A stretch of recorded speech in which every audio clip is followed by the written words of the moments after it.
Hi, I'm Amber with Solutions for Simplicity, and this video is all about how to choose a planner for 2022.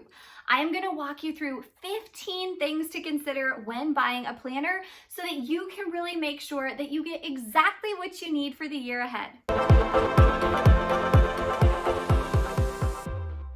Big welcome if you are new. This channel is all about helping you do more and stress less.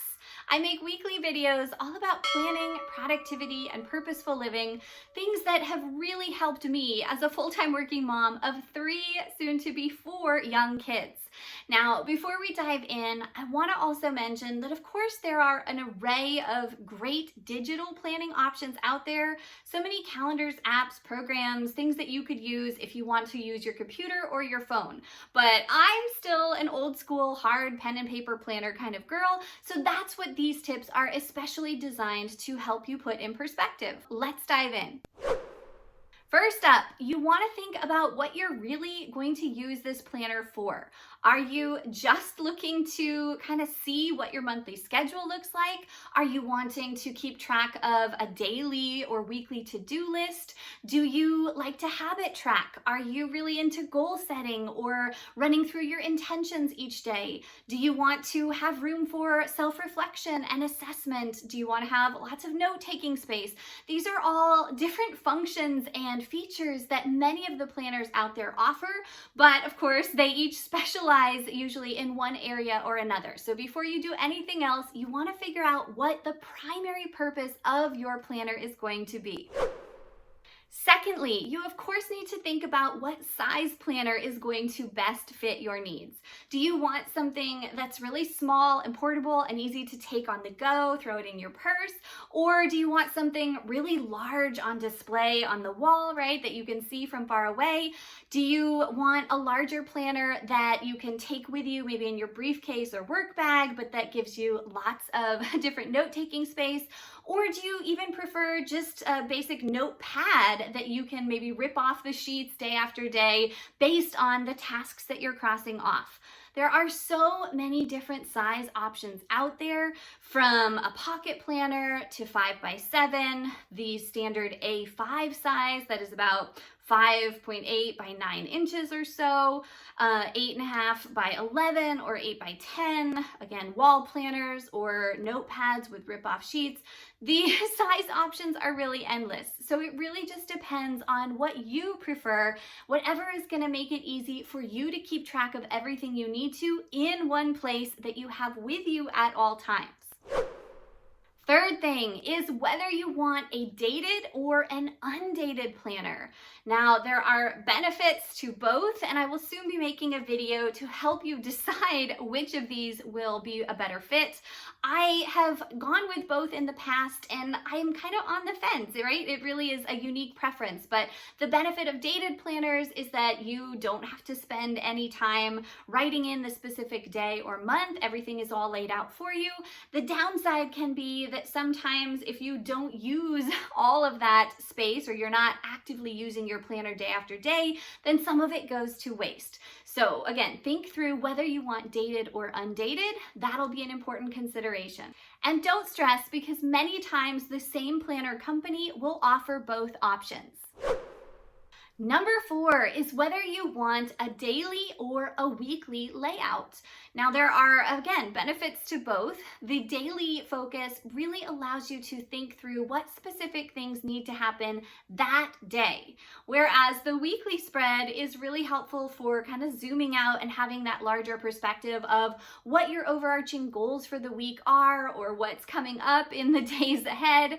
It's totally a matter of personal preference. I personally have more and more leaned towards needing the weekly view so that I make sure that nothing slips through the cracks. I've mentioned in prior videos that while I loved all the room for planning out every single day, sometimes I wouldn't look far enough ahead to realize that big things were coming up a few days down the road. So let me know in the comments which of these two options you prefer. Similarly, number 5 is whether you want the hours of the day listed out or not. Some people are super happy to just have the blank lines or the blank space to write in whatever they might have going on that day. Other people, like myself, really function well when they have the specific ability to block out certain times for certain tasks or jot down appointments and so forth. But whether you choose to have the hours listed out or not, you can check the link in the description for my special time blocking guide and template that will also enable you to do this regardless of what your planner has inside. The sixth thing to consider is how long of a time frame you want your planner to run for. Obviously, the standard calendar year is really popular, as are academic calendars that run from usually July or August to May or June of the next year.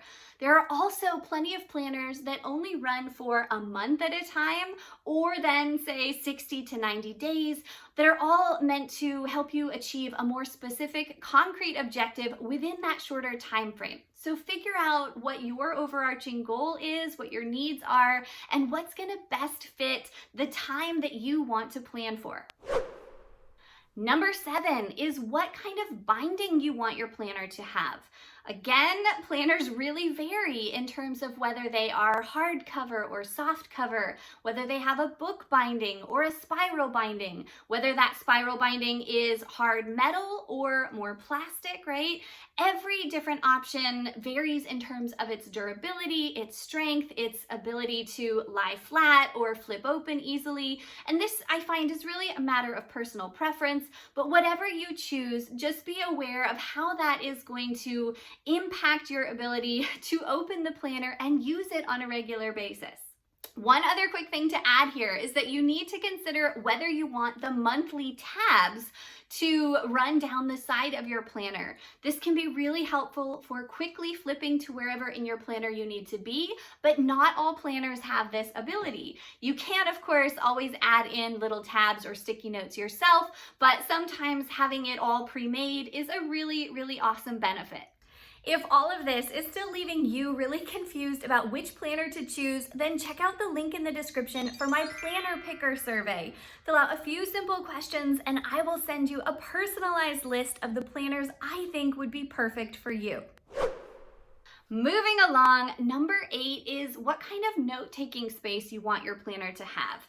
Do you want it to have lots of extra pages throughout, or are you perfectly content to just have a few little lines here and there?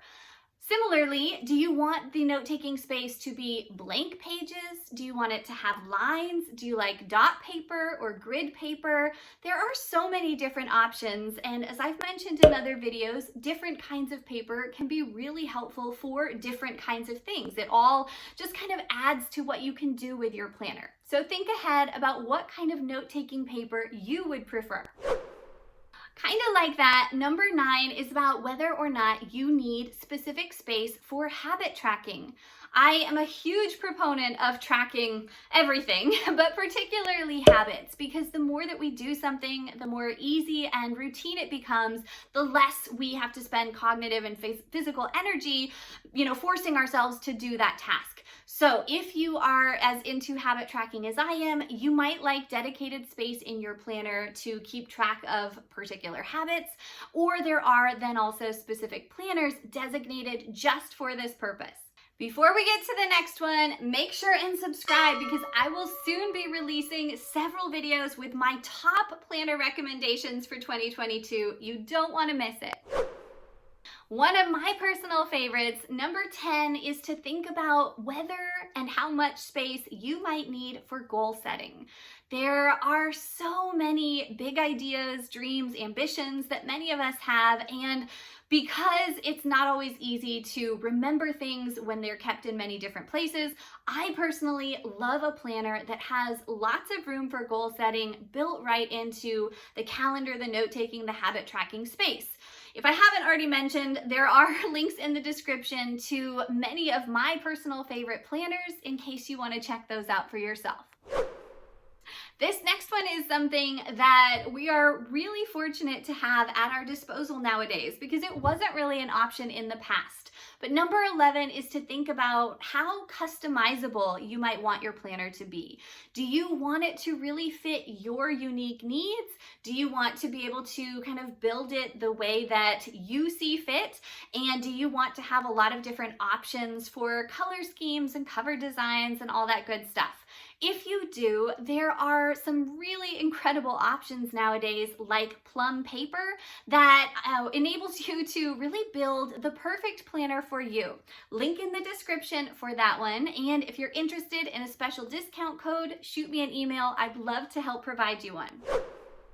Next up, number 12 is to consider whether you want to be able to reuse the same planner or at least planner shell year after year.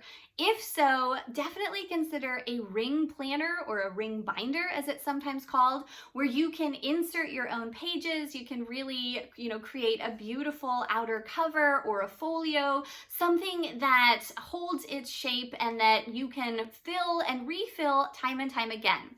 Most planners are more on the disposable side where you use them for a certain amount of time and then you throw them out. Although I, for one, really struggle to let go of old planners. I have planners from even 10 years ago. I don't know why, but I guess because I use them for so many purposes, I like to keep a record of what my life looked like back in the past. Let me know in the comments if this is you too. We are getting there. The 13th thing to consider is the page or the paper quality that you want your planner to have. Most people are perfectly fine with whatever quality their planner comes with, but if you plan on using certain types of pens or markers or doing bullet journaling or something like that, you obviously want to make sure that the page quality is good enough that the marker color isn't going to bleed through. You also want to make sure that as you're turning the pages and really using your planner, the pages are not going to rip easily, they're not going to come out or cause you any sort of problem. I bet you were wondering when we would get to this next one. Number 14 is, of course, to think about the price point that fits your personal budget. It is amazing how much you can spend on planners. And, that's not to say that certain planners aren't worth that high price. But if you are just looking for something simple, obviously a wall calendar will do, or you can even print out free templates online for that monthly spread or daily spread for that matter. I have found some really cool undated planners and academic calendars at Dollar Tree. You don't have to spend a lot on a planner. You can get a lot of different versions at Walmart or Target that then are similar to the kinds of same brands but slightly upgraded versions that you could buy on Amazon. And then usually for the top quality planners, the most expensive and kind of most customized, or the planners with the most amount of features, those are purchased directly through the planner company's website. So whatever it is that you want to spend on a planner, I'm actually really curious. So let me know in the comments what you intend to spend on a planner, or maybe what the most you've ever spent is. I don't think I've personally ever spent more than about 40 or 50 bucks, but there are planners that go well into the triple digits. Beware of that before you make a purchase. Oh, and don't forget that if you do buy a planner from a specific website, you need to make sure that you're also accounting for shipping costs, because that can add up unless you have a discount code or they are running some sort of special promotion. But the big point is that finding the perfect planner does not have to break the bank. You can totally find an awesome planner, anything you want, at pretty much any budget. Number 15 is to consider the design options that you want. Some planners just come in a standard format. They look the same. That is what it is. Other planners, and I think this is the increasingly popular way to go, other planner companies offer a variety of different cover designs or customizable options, color schemes. There's almost too much to choose from in some respects. So just think about how important those aesthetics are to you whenever you are considering exactly what planner you want to purchase.